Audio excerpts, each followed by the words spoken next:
প্রশ্নে আমাকে কি বলা আছে যে এখানে দুইটা চিত্র দেওয়া আছে, 1 নম্বর বর্তনী এবং 2 নম্বর বর্তনী নামে। সো 1 নম্বর বর্তনীতে 20 ওহম, 30 ওহম এবং 72 ওহম এই তিনটা রেজিস্ট্যান্স আমাদের একটা কম্বিনেশনে আছে, যার ভিতরে 20 এবং 30 ওহম দুইটা প্যারালাল এবং এই দুইটার সাথে 72 ওহমটা আবার সিরিজ সংযোগে আছে। এবং 2 নম্বর যে বর্তনী সেখানে 20 ওহম, 30 ওহম এবং 72 ওহম প্রথম ক্ষেত্রে যে তিনটা রেজিস্ট্যান্স ইউজ হয়েছে সেই তিনটাই আবার আমাদের সিরিজ বর্তনীতে কানেক্টেড করা আছে তিনোটা।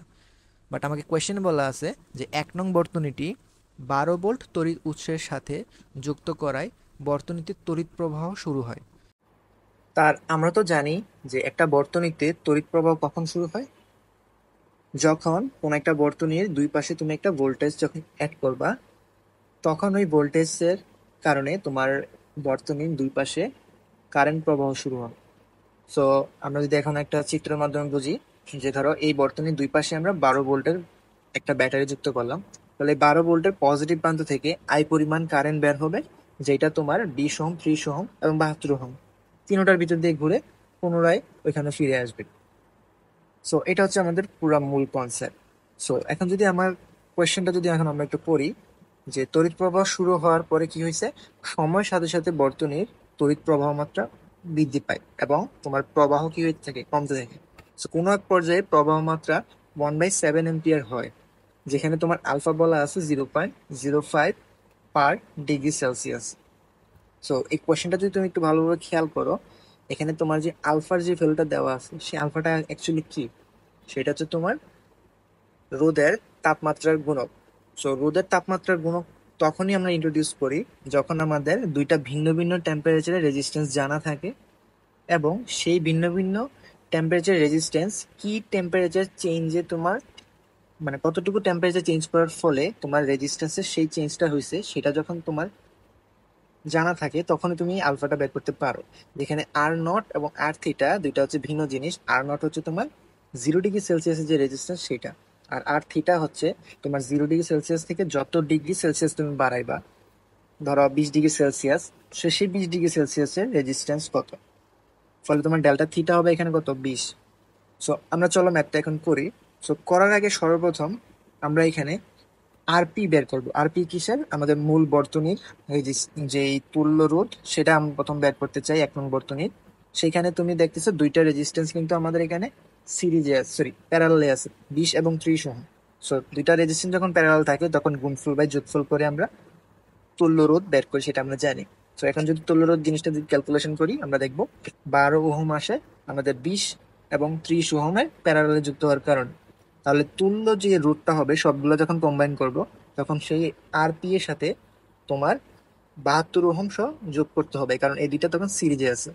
ফলে এখন আমরা যদি এই পুরা বর্তনীর যে তড়িৎ প্রবাহ বের করো, সেটা হচ্ছে B divide by R equivalent, যেখানে আর ইকুইভ্যালেন্ট এখনই বের করলাম 84, আর তোমার ভি হচ্ছে কত, 12।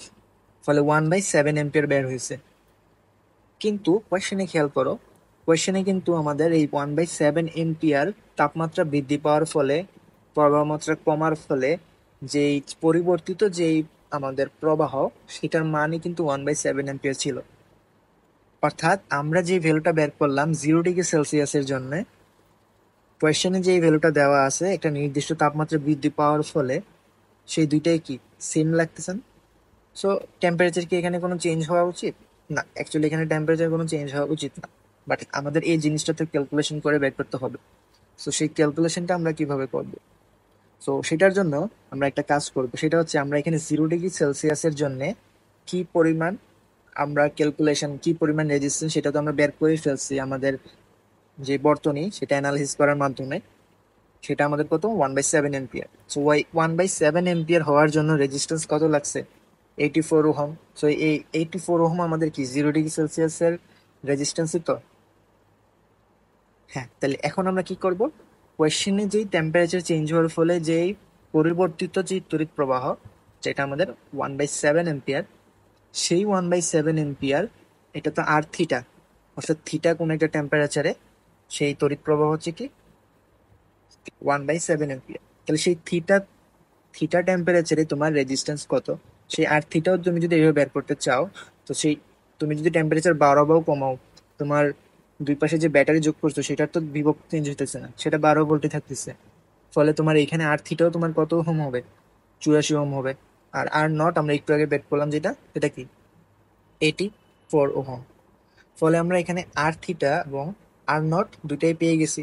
সো দুইটাই যদি এখন আমরা পেয়ে যাই, তখন এখানে আমরা ইজিলি দুইটা থেকে আমাদের প্রথমে আমরা যেই ইকুয়েশনটা লিখছিলাম আলফার, সেই আলফার ইকুয়েশনটা থেকে কিন্তু আমরা এখানে কি পরিমাণ টেম্পারেচার চেঞ্জ হবে, যেটা আমাকে কোয়েশনে বলা বের করতে বলছে, সেটা আমরা বের করতে পারবো।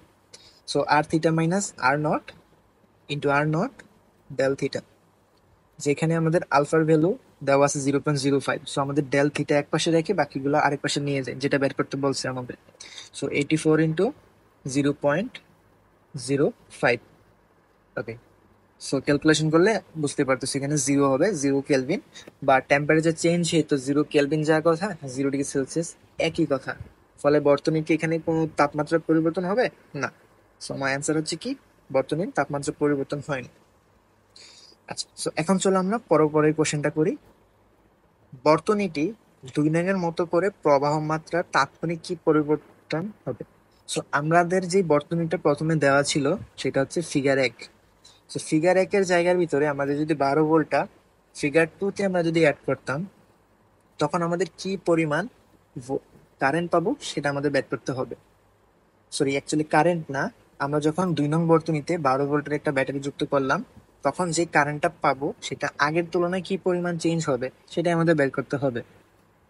সো সেটা করার জন্য প্রথম কাজ হচ্ছে আমাদের এই যে 3টা রেজিস্ট্যান্স সিরিজে যুক্ত আছে, সো তাদের আমরা তুল্যরোধ বের করব।